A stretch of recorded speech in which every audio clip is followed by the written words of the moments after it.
ditambahin lagi ya Pak, dikit produksinya jadi 850. Next. Nah, ini. Ayo Pak pergi lagi ke Eropa. Kemana? Ke Austria. Destinasinya kemana aja? Vienna, Salzburg, dan Pisa.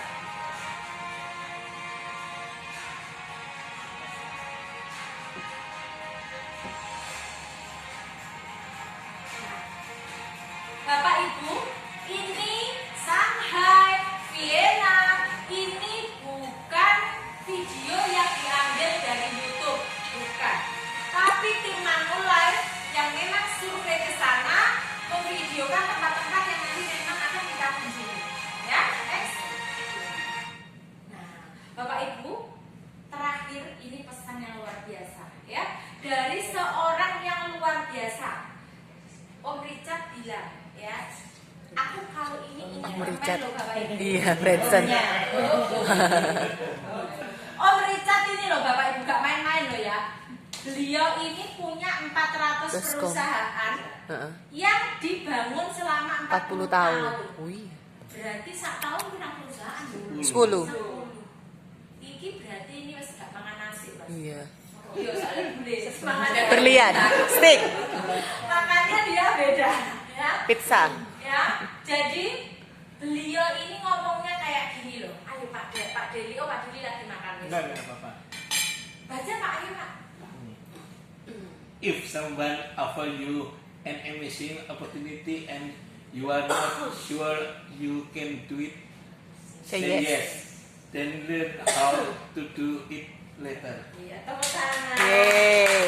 Pak Deli, pakai komplit ya, wis pinter. Paling ngono, pinter bahasa Inggris, suara kelas wes.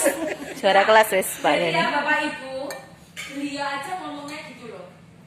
Berarti ini kalau orang Surabaya cocok nggak? Cocok. Ini nek disingkat, tulisan ini nek disingkat adalah bonek. Bener nggak? Udah. Memang bahasa Jawa itu beda kok bahasa luar negeri. Iya. Misalnya nek kita bahasa Inggris ya, sorry I'm disappointed. Doa ya. Iya, doh.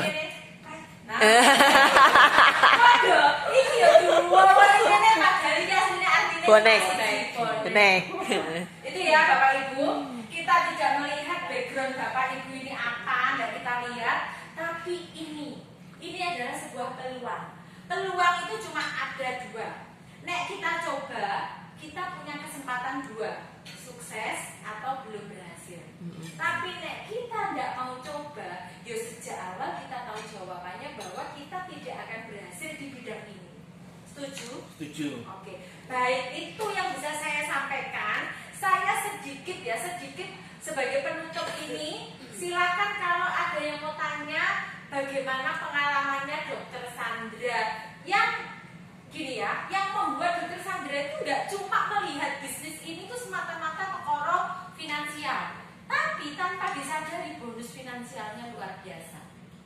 Dok, boleh cerita nggak ironisnya kehidupan di rumah sakit dengan di asuransi yang semakin men-trigger Dokter Sandra untuk aku kudu ngerjain asuransi. Silakan Dok. Tepuk tangan. Kelihatannya Maya ini terkesan dengan pengalaman saya, pengalaman awal saya dulu. Ya, dulu sih saya waktu di asuransi itu juga apa sih asuransi ya, gitu-gitu aja lah ya, paling katanya buat perlindungan. Suami ngajak dia berasuransi dipanggil, ya sudah saya ikut duduk sebanyak. Beli nggak ya? Sudah, kalau kamu beli ya beli. Bener-bener belum menghayati dan belum merasakan apa sebetulnya fungsinya. Ya, sampai kemudian karena dari lihat saya, kita itu adalah pasien saya dari dia ngajak saya 1 tahun baru saya bergabung. Tapi jangan ditiru ya teman-teman ya. Iya. Karena itu buang waktu ternyata. Ya, jadi mendingan langsung habis ini cuma isi data. Iya. Ya, karena kalau kalian masih ngisi data sekarang masih ada waktu 3 bulan untuk kejar 50 juta Bangkok. Sangat gampang. Iya. Ya, nanti tahun depan mungkin sudah nggak ada. Iya, ceritanya benar. itu lagi. Iya, sudah ada, Bang. Ya, kalau kalian bilang, Ngisi dah. aku gabung nanti aja lah tahun depannya mesti saya aku akan kerja. Ini bisa kita kerjakan, bisa kita mau hanya time management, hanya ngatur waktu saja sebetulnya. Ya. Nah, kembali lagi. Nah, pada waktu saya bergabung, akhirnya saya melihat, tadi saya sudah cerita ya sama ibu-ibu di sini, Mbak. ternyata ada benang merah antara kedokteran dan asuransi, ya. Karena saya di Dr. Sutomo itu adalah rumah sakit yang untuk Megelo. Di situ saya tahu bahwa seorang ibu akan menangis, ya, meraung-raung karena tidak ada uang 300.000 saja untuk membeli obat anaknya. Pada waktu itu belum ada BPJS, ya. Tahun itu belum ada BPJS. Nah, kemudian siangnya saya pindahlah ke Manulife. Ya, saya bekerja sebagai pegawai negeri dari jam 8 sampai jam 2. Dari jam 2 sampai jam 5 hanya 3 jam saja. Ya, hanya 3 jam tok aku kerja. Setelah itu saya pulang, mandi, praktek sampai jam 8. Ya, saya masih bisa mencuri waktu untuk prospek. Ya. Waktu itu saya belum jadi leader, ya, saya juga masih jadi agent jasa, ya, jadi untuk diri kita saya sendiri aja. Nah, di situ saya lihat saya 3 jam saja di asuransi, saya bisa menghasilkan banyak uang. 300.000 itu hanya buat kita makan siang rame-rame hahaha. Iya. Ironi enggak sih? Ironis. Enggak adil kan kayaknya. 300.000 dibuat makan siang, habis itu jadi apa?